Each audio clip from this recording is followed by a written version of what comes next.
must serve the one true king.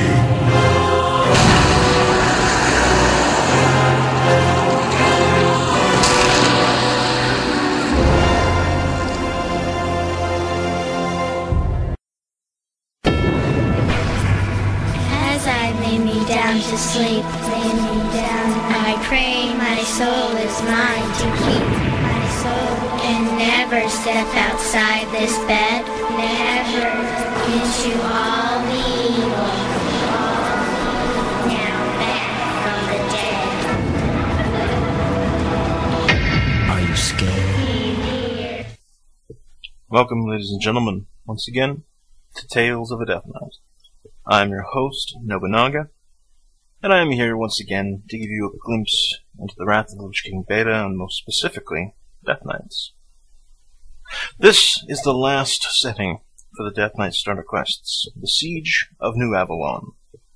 It is here that you complete the final quests before finding out just why, exactly, Arthas' own Death Knights have joined the ranks of the Alliance and the Horde. In this final event, as I hinted at the end of episode 2,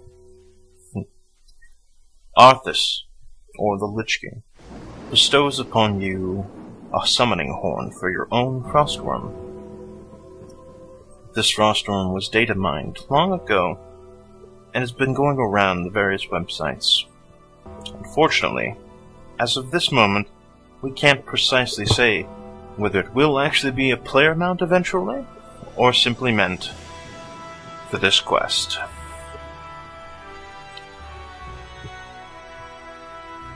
As you look down below, you will eventually see, as the video progresses, ghouls, abominations, a war going on between the remainders of the Scarlet Crusade and the Scourge forces. Yes, I know, the wings aren't flapping, and some of the animations are a little quirky. But this is beta, after all. It's what we're here for. I'm going to assume things will get better before they go live. But the quest here is rather simple. Go out, use your Frostworm, and slaughter 200 members of the Scarlet Crusade and 15 of their ballistas. It does get interesting, as you have an ability Devour Humanoid,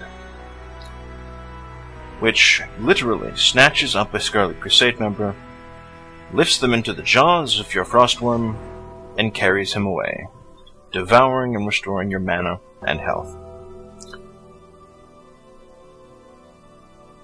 As we progress, you will see an army waiting for us. During this quest, you have to manually dodge ballistas, arrow fire, and spell that are launched into the sky after you, meanwhile raining down frosty death. It does take a considerable amount of time. You should probably expect 5 to 10 minutes on this quest, but it's a lot of fun. It can be a bit of a pain if you're not good at dodging. The ballistas will take a fair chunk of your health. If you stand still too long, you'll plummet from the sky, which leads to a quick death.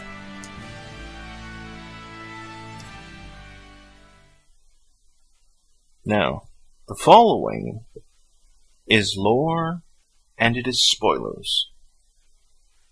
Soon to come is the final event that shows exactly why the Death Knights have chosen to leave Arthas' service.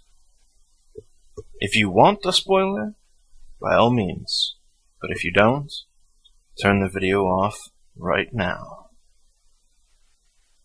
This is your warning.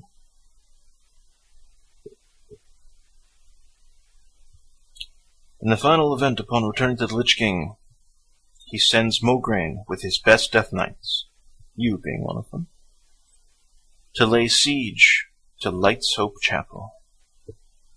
He calls out to the army of the Scourge as the sky darkens and a plagued rain begins to fall. The legions of the Scourge begin to rise up from the ground, to rush out from the bromine mill behind you. And upon his very command, charge Light's Hope Chapel. What follows has been referred to as the Marathon of Awesome.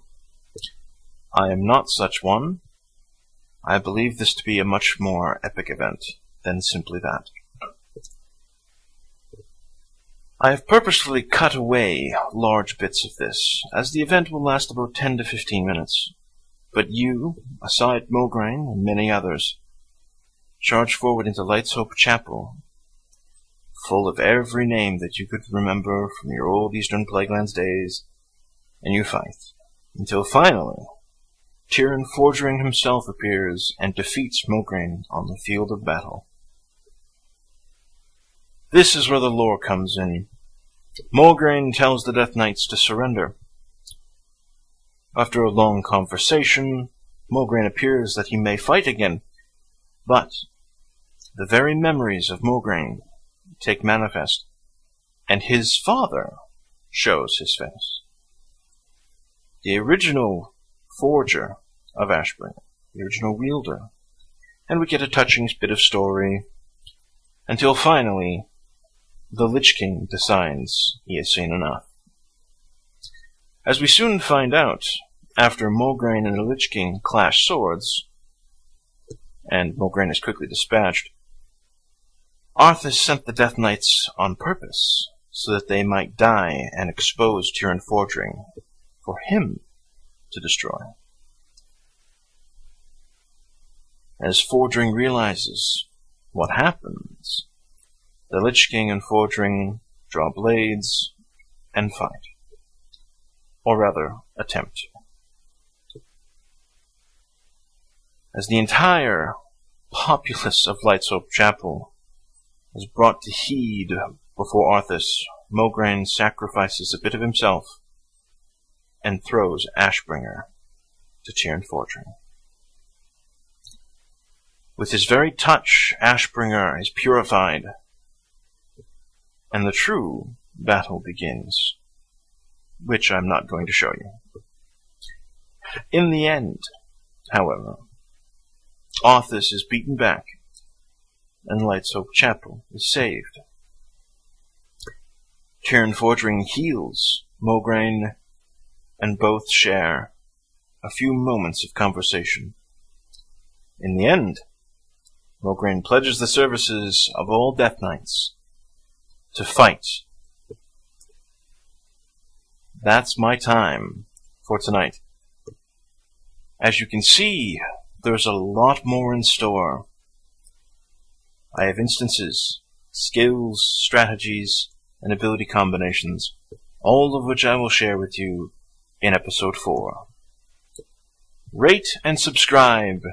Spread Tales of a Death Knight to the corners of WoW for an unbiased review of the Death Knights. I welcome you back, and I thank you for watching. Until next time.